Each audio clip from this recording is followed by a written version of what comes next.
News వార్తలకు స్వాగతం. ముందుగా వార్తల్లోని ముఖ్యాంశాలు. ఆర్థికాభివృద్ధిపై పరిశ్రమలకు దిశానిర్దేశం చేసిన ప్రధాని మోదీ. తయారీ లాజిస్టిక్స్ రంగాలను బలోపేతం చేయాలన్న ప్రధాని. గ్లోబల్ మార్కెట్లో పోటీకి నాణ్యత పెంచాలని సూచన. పరిశ్రమలకు పూర్తి మద్దతు ఇస్తామని హామీ ఇచ్చిన మోదీ. వివేక హత్య కేసుపై జగన్ పై షర్మిల సంచలన వ్యాఖ్యలు. టికెట్ వివాదంతో హత్య జరిగిందన్న షర్మిల ఆరోపణ. సునీతకు మద్దతు ఇవ్వాలని జగన్ ను ప్రశ్నించిన షర్మిల. కేసులో నిజాలు బయటపడాలని డిమాండ్ చేసిన షర్మిల.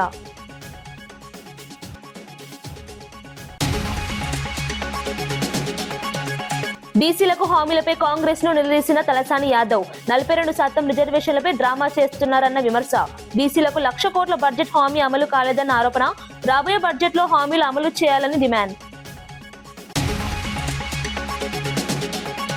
మూసీ ప్రాజెక్టుపై అసెంబ్లీలో ప్రభుత్వాన్ని నిలదీసిన కేటీఆర్. డిపిఆర్ సమయంపై ప్రభుత్వాన్ని ప్రశ్నించిన కేటీఆర్. ఏడీబీ నిధులపై అబద్ధాలు చెప్పారన్న కేటీఆర్ విమర్శ. ప్రాజెక్టు పూర్తి నివేదికను సభలో ఉంచాలని డిమాండ్.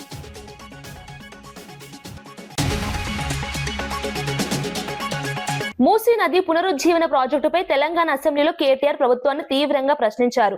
గతంలో డిపిఆర్ తయారీకి 18 నెలలు పడుతుందని చెప్పి ఇప్పుడు 2 నెలల్లో పూర్తి చేశామని ఎలా చెబుతారని నిలదీశారు. ఏడీబీ నిధులు ఇవ్వలేదని స్పష్టం చేసినప్పటికీ ప్రభుత్వం అబద్ధాలు చెబుతోందని ఆరోపించారు. వివాదాస్పద కంపెనీకి పనులు అప్పగించడంపై అభ్యంతరం వ్యక్తం చేశారు. ప్రాజెక్టుకు సంబంధించిన పూర్తి నివేదికను సభ ముందు ఉంచాలని డిమాండ్ చేశారు. పారదర్శకత లేకుండా ఇలాంటి ప్రాజెక్టులు చేపట్టడం సరికాదని పేర్కొన్నారు. ప్రజల నమ్మకాన్ని దెబ్బతీసే విధంగా ప్రభుత్వం వ్యవహరిస్తోందని విమర్శించారు. ప్రాజెక్టుపై స్పష్టత ఇవ్వాలని కేటీఆర్ కోరారు. మూసీకి సంబంధించి ఆనాడు కొంతమంది మిత్రులు కాంగ్రెస్ శాసనసభ్యులు ప్రశ్న వేస్తే ఆ రోజు మంత్రి గారు ఇచ్చిన సమాధానం నా దగ్గర ఉంది. అందులో మంత్రి గారు ఏం చెప్తారంటే, అధ్యక్ష, ఈ డిపిఆర్ ప్రిపరేషన్కే ఒక మెయిన్ హార్ట్ అనే కంపెనీకి ఇచ్చినాం. ఆ కంపెనీ గురించి కూడా నేను ఒక నిమిషం చెప్తా సార్. అది పాకిస్తాన్లో బ్యాన్ చేసిండ్రు కంపెనీని, సింగపూర్లో బ్యాన్ చేసిండ్రు, అట్లాంటి కంపెనీకి ఇచ్చిండ్రు. సరే, వాళ్ళ మీద కేసులు ఉన్నాయి, అది కూడా మంత్రి గారు చెప్పాలా? ఓకే. అందులో ఏం చెప్పారంటే అధ్యక్ష, ఆ రోజు శాసనసభకి ఇచ్చిన సమాధానంలో గౌరవ మంత్రి గారు డిపిఆర్ ప్రిపరేషన్కే 18 నెలలు పడుతుంది అని ఈ సంవత్సరం జనవరి నెలలో మంత్రి గారు చెప్పారు. మరి డిపిఆర్ ప్రిపరేషన్కి 18 నెలలు పట్టే మాట నిజమే అయితే మళ్ళీ ఈరోజు మార్చిలో ఉన్నాం అధ్యక్ష. అంటే మంత్రి గారు సమాధానం చెప్పి 2 నెలలు కూడా కాలే. మరి ఇప్పుడు అకస్మాత్తుగా డిపిఆర్ ఎక్కడి నుంచి వచ్చింది? మంత్రి గారు దయచేసి అది ఉంటే కనుక మీ దగ్గర నిజంగానే కాపీ ఉంటే, మరి 18 నెలల్లో అంటే అద్భుతమైన వేగం అది. మరి ఇంత మెరుపు వేగంతో గవర్నమెంట్ పనిచేస్తుంటే మేము కూడా అభినందనలు చెప్పాలి. కాబట్టి డిపిఆర్ 18 నెలల్లో తయారవుతుందని చెప్పి 2 నెలల్లో చేసిన ఈ చమత్కారం ఏదైతే ఉందో ఆ డిపిఆర్ దయచేసి సభ ముందు పెట్టాలి, సభ్యుల ముందు పెట్టాలనేది ఫస్ట్ డిమాండ్ సార్. ఎందుకంటే ఇది ప్రభుత్వం ఇచ్చిన సమాధానం అధ్యక్ష. రెండవది అధ్యక్ష, నేను చూశాను మంత్రి గారు సభ వెలుపల చెప్పారు అధ్యక్ష. ఏం చెప్పారు? లాస్ట్ టైం హౌస్లోనే చెప్పినట్టున్నారు, అది కూడా ఇక్కడ చెప్పారు అధ్యక్ష, హౌస్లోనే చెప్పారు. అది కూడా గౌరవ మంత్రి శ్రీధర్ బాబు గారే చెప్పారు. ఇన్ ప్రిన్సిపల్ ఏడీబీ అనేది మూసీ ప్రాజెక్ట్ కోసం లోన్ మంజూరు చేసింది అని మంత్రి గారు ఇచ్చిన స్టేట్మెంట్ శాసనసభలో ఇచ్చారు అధ్యక్ష. సో ఫస్ట్ డిపిఆర్ మీరు చెప్పండి మంత్రి గారు, తర్వాత శాసనసభలో మీరు చెప్పిన మాట ఏడీబీ ఫండింగ్ అని. మేము నిజమేమో అనుకున్న తర్వాత మేము కూడా ఏడీబీ వారిని అక్కడ మూసీ జనాందోళన్ అని ఒక సంస్థ ఉంది అధ్యక్ష, ఎంజేఏ అని, వారు ఏడీబీ వారిని అడిగారు. అడిగితే ఏడీబీ వారు చెప్పిన సమాధానం అధ్యక్ష నేను మంత్రి గారు కూడా పంపిస్తాం. వారు ఏం చెప్పారంటే జనవరి 23 నాడు ఏడీబీ ఇచ్చిన సమాధానం అధ్యక్ష. ఏం చెప్పారు? No ADB financing approved and no DPR submitted by MRDCL. This is ADB's response. Asian Development Bank చెప్తున్న మాట ఏంటంటే తప్పు, ఇన్ ప్రిన్సిపల్ అప్రూవల్ లేదు, ఏ అప్రూవల్ లేదు, ఇంతవరకు ఏడీబీ అప్పే ఇవ్వలేదు అని చెప్పి కుండబద్దలు కొడుతూ మాకు డిపిఆర్ సబ్మిట్ చేయలేదు, డిపిఆర్ సబ్మిట్ చేయండి పైసలు ఆడికెళ్ళిస్తామని చెప్పి ఏడీబీ చెప్పిన మాట నేను మంత్రి గారికి పంపిస్తాను, వారు చూసుకోవాలి. అయితే మళ్ళీ ఏమన్నా జనవరి నుంచి మరి ఈ హౌస్ ఇప్పుడు మార్చిలో జరుగుతుంది కదా, ఈ లోపల ఏమన్నా డెవలప్మెంట్ అయిందా అని చెప్పి మార్చి 11 నాడు మళ్ళీ ఒకసారి ఇదే సంస్థ వాళ్ళు అసెంబ్లీ ప్రారంభం అవుతుంది కదా, ఏమైనా డెవలప్మెంట్ ఉందా అని చెప్పి పోయినారు అధ్యక్ష. పోయితే మళ్ళీ మార్చి 11 నాడు ఏడీబీ ఏషియన్ డెవలప్మెంట్ బ్యాంక్ ఇచ్చిన లెటర్ అధ్యక్ష. ఏం చెప్పారు అధ్యక్ష అందులో? Status remains unchanged since our meeting with your group on 23rd జనవరి. అంటే 23rd జనవరి ఏ మాట అయితే చెప్పారో, ఏ లోను మంజూరు చేయలేదు, మాకు ఏ డిపిఆర్ గవర్నమెంట్ సబ్మిట్ చేయలేదనే మాట, దాని ప్రకారమే ఏడీబీ మళ్ళొక్కసారి ఈ నెల 11వ తారీఖు నాడు స్పష్టంగా ఉత్తరం రాసింది. ఇది కూడా నేను మంత్రి గారికి పంపుతున్నా. దయచేసి మంత్రి గారు కరెక్ట్ చేసుకోవాలా. Because either you are misleading the house or misleading the people or you are being misled by your officers. Either one of them it's true మంత్రి గారు. ఏడీబీ ఇంతవరకు ఇన్ ప్రిన్సిపల్ ఇయ్యలేదు, మీరు డిపిఆర్ ఇయ్యలేదు, మీ దగ్గర డిపిఆర్ లేదు. 18 నెలల్లో తయారైతుందన్న డిపిఆర్ 2 నెలల్లో ఎట్లా తయారైంది అధ్యక్ష? మూడోది, వీరికి ఈ సంస్థ మీద ఎందుకు ప్రేమనో మాకు అర్థమైతలేదు అధ్యక్ష. ఎందుకంటే ముఖ్యమంత్రి గారేమో 16,000 కోట్ల రూపాయలతో అయిపోయే ప్రాజెక్టుకు 1,50,000 కోట్లని ముఖ్యమంత్రి అనౌన్స్ చేసింది, నాది కాదు. Telangana CM announces 1.5 lakh crores beautification project for Musi. Telangana government to spend 1. దేశ ఆర్థిక వృద్ధిని మరింత వేగవంతం చేయాలనే లక్ష్యంతో ప్రధాని మోదీ బడ్జెట్ అనంతర వెబినార్ లో కీలక సూచనలు చేశారు. తయారీ, లాజిస్టిక్స్, ఎంఎస్ఎంఈ రంగాలను బలోపేతం చేయడం ద్వారా వికసిత భారత్ సాధ్యమని తెలిపారు. అంతర్జాతీయ మార్కెట్లో పోటీ పడాలంటే ఉత్పత్తుల నాణ్యతపై దృష్టి పెట్టాలని సూచించారు. పరిశోధనలకు ప్రాధాన్యం ఇవ్వడం ద్వారా కొత్త అవకాశాలు సృష్టించవచ్చని అన్నారు. మౌలిక వసతుల అభివృద్ధి, పర్యావరణ హిత టెక్నాలజీలపై పెట్టుబడులు పెంచాలని పారిశ్రామికవేత్తలను కోరారు. పరిశ్రమలు దేశ ఆర్థిక వ్యవస్థలో కీలక పాత్ర పోషిస్తున్నాయని పేర్కొన్నారు. సమగ్ర అభివృద్ధి కోసం ప్రభుత్వం అన్ని విధాల మద్దతు అందిస్తుందని స్పష్టం చేశారు. सबकी सक्रिय भागीदारी का मैं स्वागत करता हूं और आज इस सीरीज के दूसरे वेबिनार का आयोजन हो रहा है और मुझे बताया गया कि आज हजारों की तादाद में ढेर सारे विषयों पर अनगिनत लोग अपने सुझाव देने वाले हैं. विषय के जो एक्सपर्ट्स हैं वे भी हमसे जुड़ने वाले हैं. इतनी बड़ी तादाद में बजट पर चर्चा ये अपने आप में एक बहुत सफल प्रयोग है. आप सब समय निकाल करके इस वेबिनार में जुड़े, मैं आप सभी का अभिनंदन करता हूं, आपका स्वागत करता हूं. इस वेबिनार की थीम देश की इकोनॉमिक ग्रोथ को निरंतर मजबूती देने से जुड़ी हुई है. आज जब भारत अपनी मजबूत इकोनॉमी से पूरे विश्व की उम्मीद बना हुआ है, आज जब ग्लोबल सप्लाई चेन रीशेप हो रही है, तब अर्थव्यवस्था की तेज प्रगति विकसित भारत का भी बहुत बड़ा आधार है. हमारी दिशा स्पष्ट है, हमारा संकल्प स्पष्ट है. Build more, produce more, connect मोर और अब जरूरत है एक्सपोर्ट मोर. और निश्चित तौर पर इसमें आज आपके बीच जो मंथन होगा. బీసీలకు 42% రిజర్వేషన్ల అంశంపై కాంగ్రెస్ ప్రభుత్వం డ్రామా చేస్తుందని మాజీ మంత్రి తలసాని యాదవ్ విమర్శించారు. ఈ నిర్ణయం కేంద్ర పరిధిలో ఉంటుందని తెలిసినా ప్రజలను తప్పుదారి పట్టించారని అన్నారు. ఢిల్లీలో చేసిన నిరసనలకు కాంగ్రెస్ అగ్రనేతలు హాజరు కాకపోవడం దానికి నిదర్శనమని తెలిపారు. ఎన్నికల ముందు ఇచ్చిన హామీలను అమలు చేయడంలో ప్రభుత్వం విఫలమైందని విమర్శించారు. బీసీలకు 1,00,000 కోట్ల బడ్జెట్ హామీ ఇచ్చినా అమలు కాలేదని అన్నారు. రాబోయే బడ్జెట్ లో హామీలను నెరవేర్చాలని డిమాండ్ చేశారు. బీసీలను మోసం చేయడం సరికాదని తలసాని యాదవ్ హెచ్చరించారు. నేను ఆ రోజే చెప్పిన, ఇది 9th షెడ్యూల్లో పెట్టి చట్టపరంగా జరుగుతూనే తప్ప, ఇది కేంద్ర ప్రభుత్వం నిర్ణయం తీసుకుంటేనే తప్ప జరగదని నేను పదే పదే ఆ రోజు చెప్పినప్పటికీ మీరేదో డెడికేషన్ కమిషన్ అని రకరకాలుగా చెప్పి ధర్నాలు పెట్టి ఢిల్లీలో పెట్టి అవన్నేమో చట్టసభల్లో కేంద్ర ప్రభుత్వం చేయాలి. కానీ బీసీ డిక్లరేషన్ కానీ ఈ 1,00,000 కోట్ల బడ్జెట్ మీ చేతుల పని, ఎవరు పర్మిషన్ మీకు అక్కర్లేదు.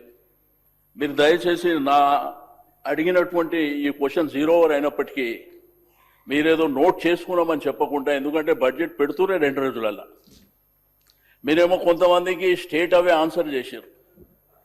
కాబట్టి ఇది గంభీరమైనటువంటి సబ్జెక్టు. ఈ జనాభాలో 50% మంది అంటే మరి ఇంత గంభీరమైనటువంటి సబ్జెక్టు నేను నోట్ చేసుకున్నా అంటే ఇబ్బందిగా ఉంటుంది మన మినిస్టర్ గారు. కాబట్టి దయచేసి, ఎందుకంటే బడ్జెట్ పెడుతురు కాబట్టి నేను అడుగుతున్నా, 2 రోజులలో బడ్జెట్ ప్రవేశపెడుతురు కాబట్టి మీరు 20,000 కోట్లు అని చెప్పి 2 బడ్జెట్లలో కూడా దగ్గర 3-4 కోట్ల రూపాయలు కూడా ఖర్చు కాలేదు. కాబట్టి మా వాళ్ళు నమ్మి మరి ఈ విధంగా అధికారంలోకి వచ్చిన తర్వాత మీరు చేస్తామన్నాయి. ఏదైతే జరగకూడని దాన్ని మాత్రం డ్రామా నడిపి మూసీ నది పరివాహక ప్రాంత ప్రజలు భయాందోళనలతో జీవిస్తున్నారని ఎమ్మెల్యే తెలిపారు. మూసీ ప్రక్షాళనకు బీఆర్ఎస్ వ్యతిరేకం కాదని స్పష్టం చేశారు. కేసీఆర్ నాయకత్వంలోనే మూసీ శుద్ధి కార్యక్రమం ప్రారంభమైందని గుర్తు చేశారు. 3,600 కోట్లతో 31 ఎస్టీపీల నిర్మాణం చేపట్టామని, వాటితో 75% పనులు పూర్తయ్యాయని తెలిపారు. మిగతా పనులను ప్రస్తుత ప్రభుత్వం పూర్తి చేయాలని సూచించారు. గతంలో ఒక్క ఇల్లు కూడా కూల్చకుండా ప్రక్షాళన చేపట్టామని చెప్పారు. ఇండ్లు కూల్చకుండా కూడా మూసీ శుద్ధి సాధ్యమేనని పేర్కొన్నారు. ప్రజల ఇళ్లను కాపాడుతూ అభివృద్ధి చేయాలని కోరారు. లేదు ఇదేనా వాళ్ళ పని అని చెప్పేసి అంటా ఉన్నారు. అధ్యక్ష, మూసీ నది ప్రక్షాళన ప్రారంభమైందే బీఆర్ఎస్ పార్టీ ఆధ్వర్యంలో మా కేసీఆర్ గారి నాయకత్వంలో అని చెప్పేసి ఈ సందర్భంగా మనం చేసుకుంటున్నాం. వైఎస్ఆర్ మూసీ నదిలో 3 స్థాయిలు ఉంటాయి అధ్యక్ష. ప్రక్షాళన చేస్తాం 3 స్థాయిలు ఉంటాయి అధ్యక్ష. మొదటి స్థాయి మూసీ నదిలోకి ప్రవహిస్తున్న హైదరాబాద్లో ఉన్న సివేజ్ వాటర్ అంతా కూడా వివిధ రకాలుగా వివిధ రూపాల్లో వివిధ ప్లేసెస్లో ఎస్టీపీలు పెట్టి శుద్ధి చేసి స్వచ్ఛమైన నీటిని మూసీ నదిలో వదిలే ప్రక్రియ మొదటి ప్రక్రియ అధ్యక్ష.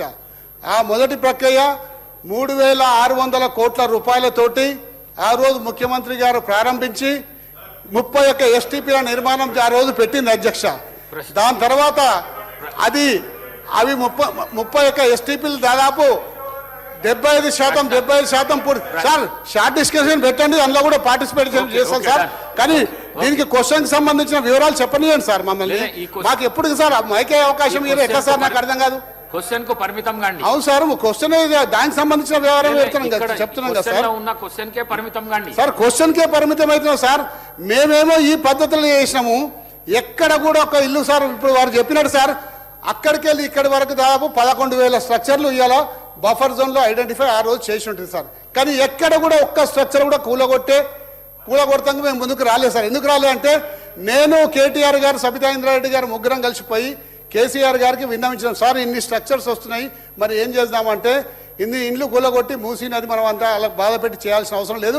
ఇండ్లు కూలగొట్టకుండా ఏ విధంగా చేయగలుగుతారో ఇంకో ఫార్ములా తోటి మీరు రండి మా ముందుకు, అప్పుడు మనం దాన్ని టేకప్ చేద్దామని చెప్పడం వల్ల మేము ఇండ్లు కూలగొట్టకుండా ఏ విధంగా చేస్తారో ఒక 2 ఫార్ములాలు తయారు చేసే వరకే ఇంతలో ఎలక్షన్ నోటిఫికేషన్ వచ్చింది సార్. ఆ ఎలక్షన్ నోటిఫికేషన్ తర్వాత ప్రభుత్వం మారిపోయింది. ఈ ప్రభుత్వం కక్ష కట్టినట్టు ఇవాళ పేద ప్రజల మీద పడి వాళ్ళ ఇళ్లకు రెడ్ మార్కులు పెట్టి నిద్రాహారాలు లేకుండా చేసింది సార్. నిద్రాహారాలు లేరు, ఇవాళ మనుషులు నిద్రపోతలేరు, అన్నం పెట్టలేరు. ఎప్పుడు మా ఇండ్లు సార్ నేను 3 స్థాయిలు చెప్పిన సార్. మొదటి స్థాయిలో మూసీ నదిలోకి ప్రవహిస్తున్న డ్రైనేజ్ వాటర్ని అంతా కూడా ట్రీట్మెంట్ చేసి శుభ్రమైన వాటర్ని మూసీ నదిలోకి వదలాలి సార్. రెండవ స్థాయిలో మూసీలో పేరుకుపోయిన ఒండ్రు మట్టి ఒక 50-60 సంవత్సరాల నుంచి ఇండస్ట్రియల్ సెడిమెంట్స్ అంతా కూడా కాలుష్య కారకాలు అంతా కూడా పేరుకపోయినాయి. వాటిని అన్నింటినీ కూడా తీసి మరి పొల్యూషన్ కంట్రోల్ బోర్డు నామ్స్ ప్రకారం సైడ్కి వేసేసి 2 సైడ్ల రోడ్డు డెవలప్ చేసి నీరు నిరంతరం ప్రవహించే విధంగా చేయాలని. వివేకానంద రెడ్డి హత్య కేసుపై ఏపీసీసీ చీఫ్ షర్మిల సంచలన వ్యాఖ్యలు చేశారు. టికెట్ విషయంలో వివేకానంద అడ్డుగా ఉన్నారని భావించి ఆయన్ను హత్య చేశారని ఆరోపించారు. సునీత భర్తే హత్యకు కారణమని తప్పుడు ప్రచారం జరుగుతోందని మండిపడ్డారు. నిజం కోసం పోరాడుతున్న సునీతకు మద్దతు ఇవ్వకుండా నిందితుల పక్షాన నిలవడం తప్పు అని జగన్ను ప్రశ్నించారు. తనకు ప్రాణహాని ఉన్నా న్యాయం కోసం పోరాడుతున్నారని తెలిపారు. బాధితుల పక్షాన నిలబడాల్సిన బాధ్యత రాజకీయ నాయకులపై ఉందన్నారు. ఈ కేసులో నిజాలు బయటపడాలని డిమాండ్ చేశారు. ఈయన వివేకానంద రెడ్డికి బావుమరిది అవుతారు, బంధువులను చేసుకున్నారు కాబట్టి చిన్నప్పటి నుంచి పరిచయం ఉంది, చాలా సన్నిహితంగా ఉండేవాళ్ళు. సునీత కంటే కూడా రాజశేఖర్ మామనే ఎక్కువ ప్రాక్సిమిటీ, ఎక్కువ క్లోజ్నెస్ ఉండేది. ప్రాబబ్లీ సునీత కంటే కూడా ఎక్కువ రాజశేఖర్ మామే చిన్నానని ప్రేమించాడేమో, అంత బాగా అంత సన్నిహితంగా ఉండేవాళ్ళు. అలాంటిది సునీత భర్తే ఎందుకు చంపుండకూడదు అని నిన్న మాట్లాడడం జరిగింది. ఇక్కడ గుర్తుపెట్టుకోవాల్సిన విషయం ఏమిటి అంటే హత్య జరిగిన రోజున 7 గంటల నుంచి వివేకానంద రెడ్డి ఇది గుండెపోటు అని ప్రచారం చేసింది సాక్షి, అంటే జగన్మోహన్ రెడ్డి గారు. ఆ తర్వాత హత్యా ప్రదేశానికి వచ్చి ఇది గుండెపోటు కాదు హత్య అని చెప్పింది జగన్మోహన్ రెడ్డి గారు. ఆ తర్వాత ఇది తెలుగుదేశం వాళ్ళు చేపించింది అని చెప్పింది జగన్మోహన్ రెడ్డి గారు. సిబిఐ ఎంక్వైరీ కావాలి అని కోరింది జగన్మోహన్ రెడ్డి గారు. ఆ తర్వాత ముఖ్యమంత్రి అయింది జగన్మోహన్ రెడ్డి గారు. ఆ తర్వాత సిబిఐ ఎంక్వైరీ అవసరం లేదు అని చెప్పింది జగన్మోహన్ రెడ్డి గారు. నేను వేసే సిట్టు సరిపోతుంది అని చెప్పింది జగన్మోహన్ రెడ్డి గారు. ఈ ఎంక్వైరీ సరిగ్గా జరగటం లేదు అంటే లేదు. ఖమ్మం జిల్లా వెలుగుమట్లలో విశారదన్ మహారాజ్ చేసిన వ్యాఖ్యలు రాష్ట్ర వ్యాప్తంగా వివాదానికి దారితీశాయి. కమ్మ కులాన్ని ఉద్దేశించి మాట్లాడిన వ్యాఖ్యలపై తెలంగాణ కమ్మ సేవా సమితి తీవ్ర ఆగ్రహం వ్యక్తం చేసింది. కులాల మధ్య విభేదాలు రేకెత్తించేలా మాట్లాడడం సరికాదని హెచ్చరించింది. మహారాజ్ పై కఠిన చర్యలు తీసుకోవాలని డిమాండ్ చేస్తూ గచ్చిబౌలి పోలీసులకు ఫిర్యాదు చేశారు. సమాజంలో శాంతి భద్రతలను భంగం చేసేలా ఇలాంటి వ్యాఖ్యలు చేయడం తగదని తెలిపారు. పలు వర్గాల నాయకులు కూడా స్పందిస్తూ వెంటనే చర్యలు తీసుకోవాలని ప్రభుత్వాన్ని కోరారు. ఈ ఘటన రాష్ట్ర రాజకీయాల్లో చర్చనీయాంశంగా మారింది.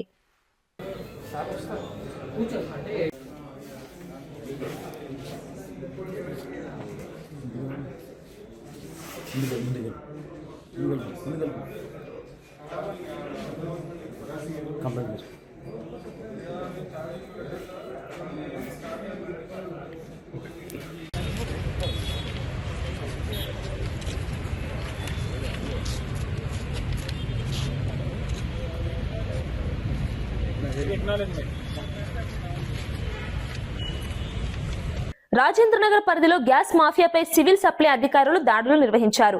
బండ్లగూడ జాగిర్ ప్రాంతంలో గృహ వినియోగ సిలిండర్ల నుంచి గ్యాస్ ను కమర్షియల్ సిలిండర్లలోకి అక్రమంగా నింపుతున్న గ్యాంగ్ ను పట్టుకున్నారు.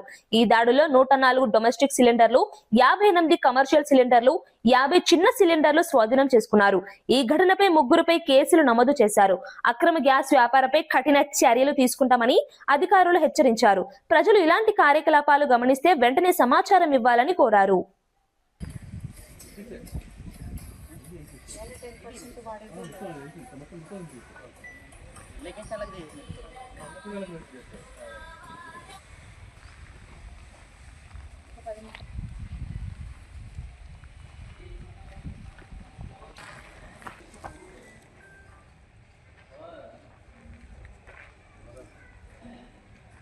వాళ్ళు కష్టపడ్డ వేయింగ్ మిషన్లు కూడా తీసుకోండి.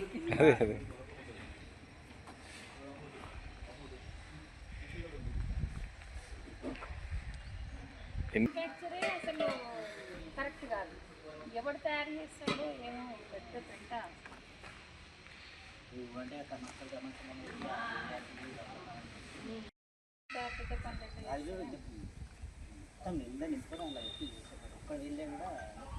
అసలు ఏరియాలో ఇంకా మనుషులు కూడా ఉంటాడు. 500-600 మీటర్ల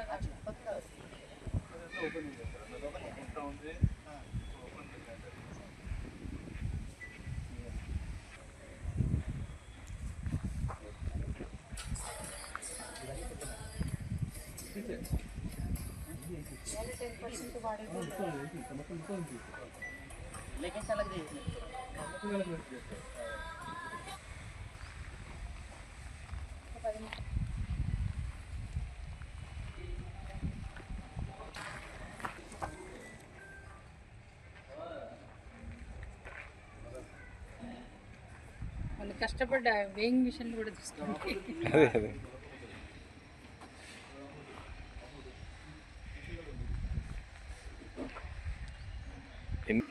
అసలు కరెక్ట్ కాదు. ఎవడు తయారు చేస్తాడో ఏమో పెద్ద పెంట.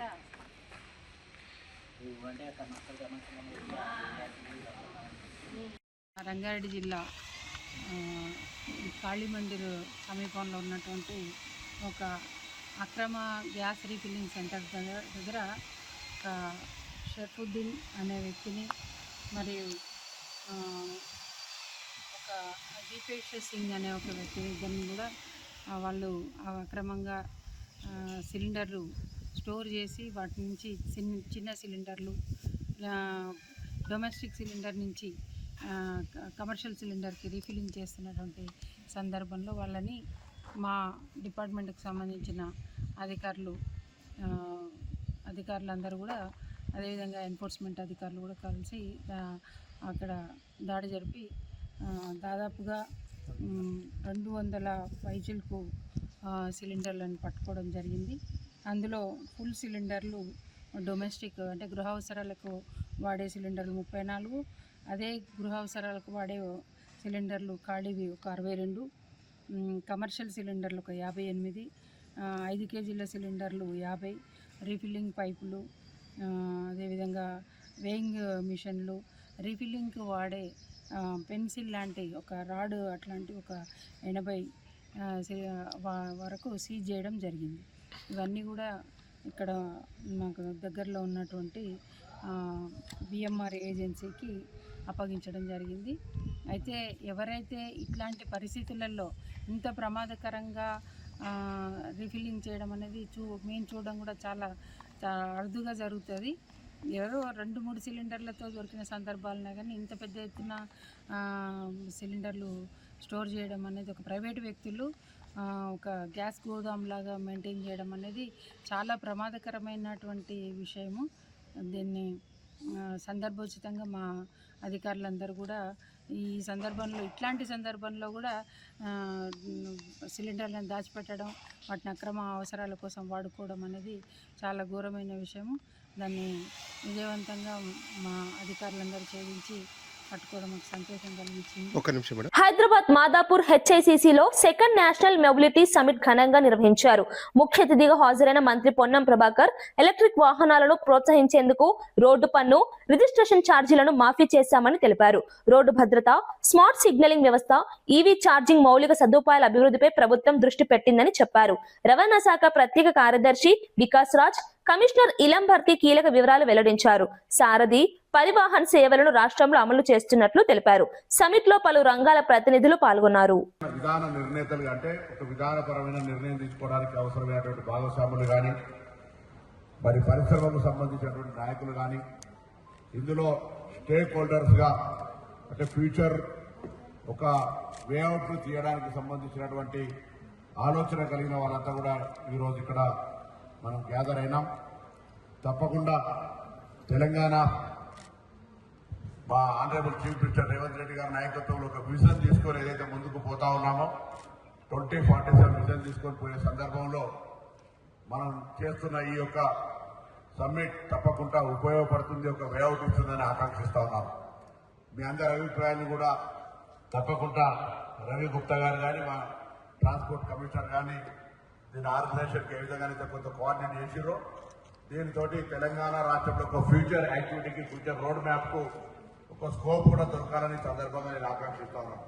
ఎందుకంటే టెక్నో మీడియా ఇతర భాగస్వామ్య సంస్థలందరినీ కూడా నేను ఈ సందర్భంగా అభినందిస్తూ, మరి మీరు ఇచ్చేటువంటి ఒక అమూల్యమైనటువంటి సూచనలు తప్పకుండా మరి రాబోయే కాలంలో పట్టణాభివృద్ధికి సంబంధించిన విషయాల్లో కూడా మొబిలిటీ మొన్న 2047 విజన్లో కూడా మరి కాన్ఫరెన్స్ చేసుకున్నప్పుడు ప్రపంచ దేశాల నుంచి వచ్చిన వాళ్ళందరితో కూడా తెలంగాణ ప్రభుత్వం ఒక విజన్ డాక్యుమెంట్ ఇచ్చింది. ఇన్ ట్రాన్స్పోర్ట్ ఫీల్డ్ 100% ట్రాన్స్పోర్టేషన్లో 70% ఈ పబ్లిక్ ట్రాన్స్పోర్ట్ సిస్టమ్ మీద ఉండాలనేటువంటి ఆలోచనతో భాగంగా అందులో ముఖ్యంగా మనం ఈరోజు చూస్తూ ఉన్నాం. ఢిల్లీ లాంటి నగరాల లోపల గౌరవ రాష్ట్రపతి గారు నివసిస్తూ, గౌరవ ప్రధానమంత్రి గారు నివసించే ప్రాంతంలో కూడా మరి అక్కడ ఉన్నటువంటి పొల్యూషన్ రేట్లు చూస్తూ చాలా మంది ఇబ్బందికర పడే పరిస్థితులలో హైదరాబాద్ తెలంగాణ ప్రభుత్వం ముందుగానే కొంత జాగ్రత్తగా మొత్తం ఈవీ పాలసీ తీసుకొచ్చి 2026 వరకు కంప్లీట్ గా ట్యాక్స్ ఎగ్జెంప్షన్, రిజిస్ట్రేషన్ ఎగ్జెంప్షన్ ఇచ్చి దాదాపు ఇప్పటికి ఒక 1000 కోట్లు తెలంగాణ ప్రభుత్వానికి ఆర్థికంగా నష్టం వచ్చినప్పటికీ కూడా దాదాపు 1,55,000 వాహనాలను అమ్మే విధంగా పర్సెంటేజ్ రేషియోను అన్ని దేశంలో అన్ని రాష్ట్రాల కంటే వేగంగా అభివృద్ధి అయ్యే ఈవీ వెహికల్స్ సంబంధించినటువంటి రాజ్యాంగం మనం తీసుకొని పోతా ఉన్నాం. అంతేగాక హైదరాబాద్ క్యూర్ ఏరియా లోపల కంప్లీట్ గా ఈవీ తీసుకురావాలని ఈ మధ్య పిఎం ఈ డ్రైవ్ కింద వచ్చినటువంటి 2,800 బస్సులకు సంబంధించి కూడా అంగీకారం జరుపుకొని భవిష్యత్తులో హైదరాబాద్ క్యూర్ ఏరియాలో కంప్లీట్ గా ఈవీ బస్సులు తీసుకోవాలని, ఇటీవలనే రాష్ట్ర ప్రభుత్వం హైదరాబాద్ క్యూర్ ఏరియా లోపల ఉన్నటువంటి ఆటోలన్నీ కూడా అవసరమైతే రెట్రోఫిట్ చేసి కూడా వాటన్నిటికీ గవర్నమెంట్ హెల్ప్ చేసి వాళ్ళందరి యొక్క ఆటోలు ఎక్కడ కూడా ఎల్పీ మార్పుకు సహకరించే విధంగా మనం ఏదో బలవంతంగా కాకుండా ప్రకృతిని కాపాడడానికి భాగస్వాములు చేసే విషయం లోపల వాళ్ళందరినీ కూడా మరొక మార్గదర్శకత్వం చేస్తా ఉన్నారు గౌరవ ముఖ్యమంత్రి గారు. అంతేకాదు ఈరోజు రోడ్ సేఫ్టీకి సంబంధించి కానీ ఈ మొబిలిటీలో ఏ కోణం నుంచి ఏ ఆలోచన కొద్ది మారుతున్నటువంటి ఏ టెక్నాలజీని ఉపయోగించుకొని కూడా అన్ని రకాలుగా మరి వ్యవస్థీకృతంగా ఎదగడానికి పెరుగుతున్నటువంటి నగరాల అభివృద్ధిని దృష్టిలో పెట్టుకొని మనం ఇవన్నీ కూడా సమకూర్చుకోకపోతే భవిష్యత్ తరంలో చాలా ఇబ్బందికరమైనటువంటి పరిస్థితి వస్తుంది. కాబట్టి ఈరోజు హైదరాబాద్లో మెట్రో ఎక్స్పెన్షన్ కావచ్చు, లేకపోతే ఇంకా డిఫరెంట్ ఆలోచనలతోటి మరి కాన్సెప్ట్ తోటి పోతా ఉన్నాం. తప్పకుండా మహానగరాల్లో హైదరాబాద్ కూడా ఒకటి. మొత్తంగా ఇప్పుడు తెలంగాణ బడ్జెట్ లో విద్యా రంగానికి తగిన నిధులు కేటాయించలేదని ఏబీవీపీ నేతలు విమర్శించారు. ఇతర రాష్ట్రాలు 15% వరకు నిధులు కేటాయిస్తుంటే తెలంగాణలో కేవలం 7% మాత్రమే కేటాయించడం అన్యాయమని అన్నారు. ఫీజు రియంబర్స్మెంట్ పథకాన్ని తగ్గించే ప్రయత్నాలు జరుగుతున్నాయని ఆరోపించారు. విశ్వవిద్యాలయాల్లో మౌలిక వసతులు లేక విద్యార్థులు ఇబ్బందులు పడుతున్నారని తెలిపారు. జేఎన్టీ అభివృద్ధికి కనీసం 600 కోట్లు కేటాయించాలని డిమాండ్ చేశారు. విద్యార్థుల భవిష్యత్తు దృష్ట్యా ప్రభుత్వం వెంటనే చర్యలు తీసుకోవాలని కోరారు. విద్యారంగాన్ని నిర్లక్ష్యం చేయడం రాష్ట్ర అభివృద్ధికి ఆటంకమని పేర్కొన్నారు. ఈ రాష్ట్రంలో ఉన్నటువంటి మిగతా అంశాల మీద ఫోకస్ చేస్తూ డైవర్షన్ పాలిటిక్స్ చేసేటువంటి సంస్కృతికి ఒడగట్టింది ఈ రేవంత్ రెడ్డి నాయకత్వంలోని కాంగ్రెస్ ప్రభుత్వము.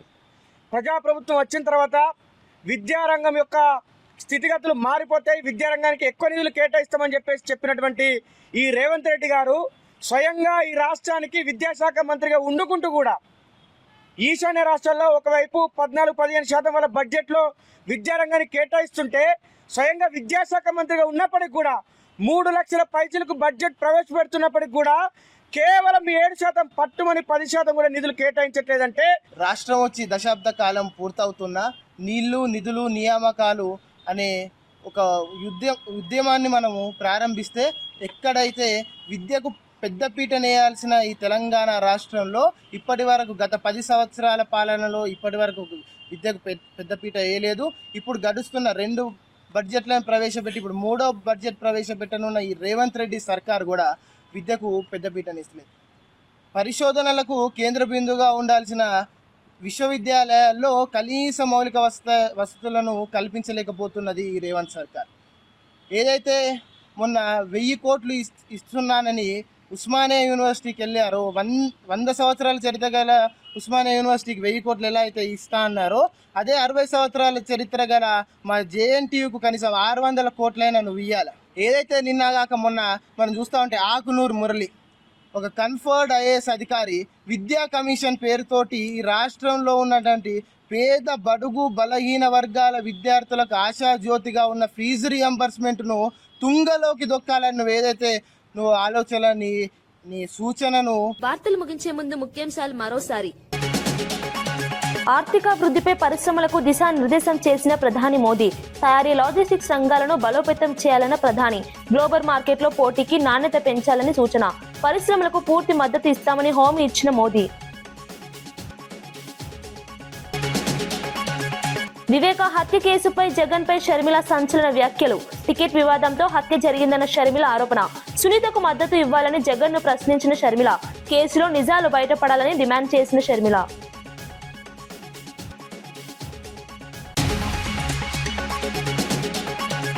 బీసీలకు హామీలపై కాంగ్రెస్ ను నిలదీసిన తలసాని యాదవ్. 42% రిజర్వేషన్లపై డ్రామా చేస్తున్నారన్న విమర్శ. బీసీలకు 1,00,000 కోట్ల బడ్జెట్ హామీ అమలు కాలేదన్న ఆరోపణ. రాబోయే బడ్జెట్ లో హామీలు అమలు చేయాలని డిమాండ్. మూసీ ప్రాజెక్టుపై అసెంబ్లీలో ప్రభుత్వాన్ని నిలదీసిన కేటీఆర్. డిపిఆర్ సమయంపై ప్రభుత్వాన్ని ప్రశ్నించిన కేటీఆర్. ఏడీబీ నిధులపై అబద్ధాలు చెప్పారన్న కేటీఆర్ విమర్శ. ప్రాజెక్టు పూర్తి నివేదికను సభలో ఉంచాలని డిమాండ్.